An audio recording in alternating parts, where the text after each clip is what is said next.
லெட்னா என்ன, எந்த இடத்துல பயன்படுத்தணும், எப்படி பயன்படுத்தணும், லெட்டுக்கும் லெட்ஸுக்கும் என்ன வித்தியாசம், எல்லாத்தையும் இந்த வீடியோவில் தெளிவாக பார்க்கலாம். நான் காரைக்குடி பாலகுமார். உங்களை சூப்பராக இங்கிலீஷ் பேச வைக்கிறது என் பொறுப்பு. நம்ம சேனல் வீடியோஸ் பார்க்குறது மட்டும்தான் உங்கள் பொறுப்பு.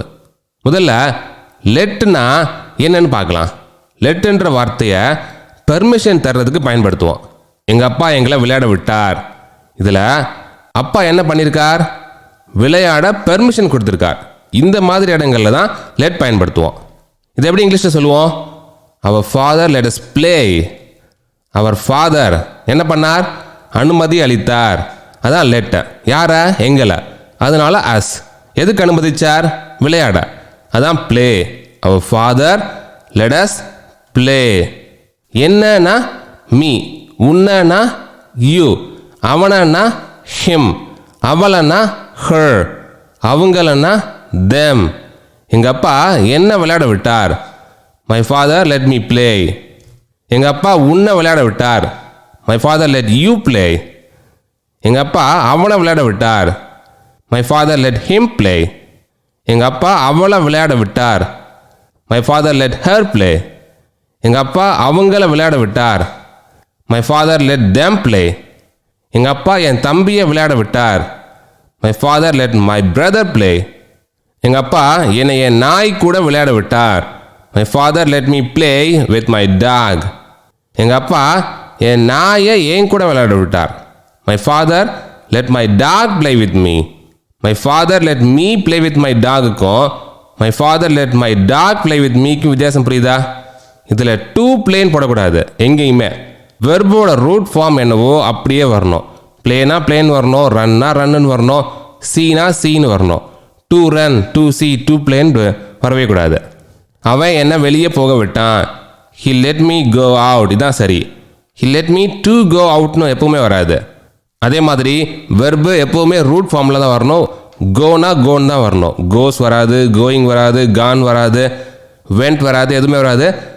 ரூட் ஃபார்ம் கோனா கோ, ரன்னா ரன் வரணும். எடுத்துக்காட்டுக்கு அவன் எங்களை விளையாட விட்டான். இது எப்படி சொல்லணும், ஹீ லெட் அஸ் ப்ளே. இங்கே ஹீ வருதேன்ட்டு பிளேஸ் வரணும்னு நினைக்காதீங்க. ஹீ லெட் அஸ் பிளேஸ் வராது. ஹீ லெட் அஸ் ப்ளே எப்போவுமே ப்ளே தான். அடுத்து இதில் எப்படி நெகட்டிவ் போகிறதுன்னு பார்க்கலாம். லெட்டுக்கு பதிலாக டிட் நாட் லெட் வரும். அவன் என்ன வெளியே போக விடலை, he did not let me go. எங்கள் அப்பா என்ன விளையாட விடலை, my father did not let me play. அடுத்து கேள்வி எப்படி கேட்குறதுன்னு பார்க்கலாம். உங்கள் அப்பா உன்னை விளையாட விட்டாரா, டிட்டை தூக்கி முதல்ல போடணும். Did your father let you play. உன்னோட அப்பா உன்னை எப்போ விளையாட விட்டார், when did your father let you play. உன் அப்பா ஏன் விளையாட விட்டார், why did your father let you play. லெட்டுன்றது பெர்மிஷன்ற கான்டெக்ஸ்டில் வந்தால் பெரும்பாலும் பாஸ்ட் டென்ஸில் தான் வரும். லெட்டுக்கு present tense, past tense, past participle எல்லாமே லெட்டு தான். மை ஃபாதர் லெட் மீ ப்ளேனா என் அப்பா என்ன விளையாட விட்டார். இது முடிஞ்சு போன விஷயமா, இல்லை நடந்துட்டு இருக்க விஷயமா, இல்லை இனிமே நடக்க போகிற விஷயமா? முடிஞ்சு போன விஷயம். விளையாட விட்டார், விட்டுட்டார், முடிஞ்சிருச்சு. லெட்டை இன்னொரு விதமாகவும் பயன்படுத்தலாம். இம்பரேட்டிவாக பயன்படுத்தலாம். அதில் அடுத்தடுத்து நம்ம ஒன்று ஒன்றா எக்ஸாம்பிள்ஸ் பார்க்கலாம். இதில் முதல் யூஸ் லெட்டஸ்ன்னு யூஸ் பண்ணுவோம். லெட்டஸ் அப்புறம் ஒரு வெர்பு வரும். லெட்டஸ் ஸ்லீப், நாம் தூங்கலாம். லெட்டஸ்ன்னு எப்போ பயன்படுத்துவோன்னா ஒரு சஜஷன் கொடுக்கறதுக்கு. உங்கள் கூட இன்னொருத்தர் இருக்கார், இல்லை நிறைய பேர் இருக்காங்க. நீங்கள் அப்போ ஒரு சஜஷன் கொடுக்குறீங்க, தூங்கலாம். அப்போ இப்படி சொல்லுவீங்க, let's sleep. Let's go for a jog tomorrow. நாம் நாளைக்கு ஜாகிங் போகலாம். Let's watch this movie together. நாம் இந்த படத்தை ஒன்றா பார்க்கலாம். Let's skip the class. நாம் இந்த கிளாஸை ஸ்கிப் பண்ணிடலாம். இதில் எப்படி நெகட்டிவ் போடுறது, லெட்டஸ்க்கு பதிலாக லெட்டஸ் நாட்.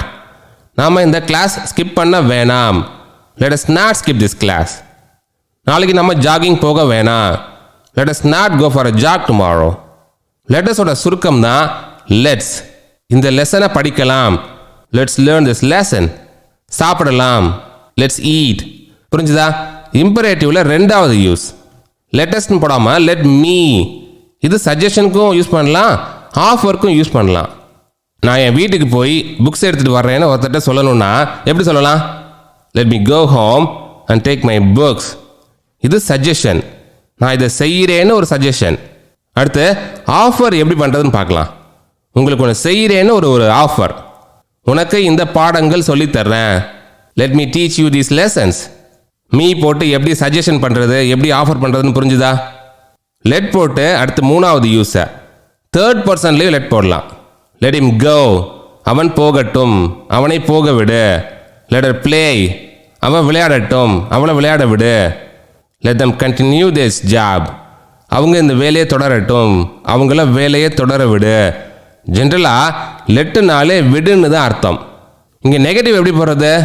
அவனை போக விடாத. லெட்டுக்கு பதிலாக do not போடணும், do not let போடணும்.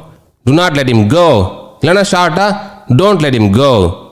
அவளை விளையாட விடாத, don't let her play, அவங்கள இந்த வேலையை தொடர விடாத, don't let them continue this job. லெட்டோட ரெண்டு யூஸ் புரிஞ்சுதா? ஒன்று பெர்மிஷனுக்கு, இன்னொன்று இம்பரேட்டிவில் எப்படி சஜஷன் ஆஃபருக்கு பயன்படுத்துறதுன்னு பார்த்தோம். அவ்வளோதான். லெட் ரொம்ப ரொம்ப ஈஸி. இப்போ உங்களுக்கு ஒரு டாஸ்க். லெட் மீ போட்டு ஒரு வாக்கியம் அமைச்சு கமெண்ட்டில் போடுங்க. உங்களை சூப்பராக இங்கிலீஷ் பேச வைக்கிறது என் பொறுப்பு. நான் காரைக்குடி ச. பாலகுமார்.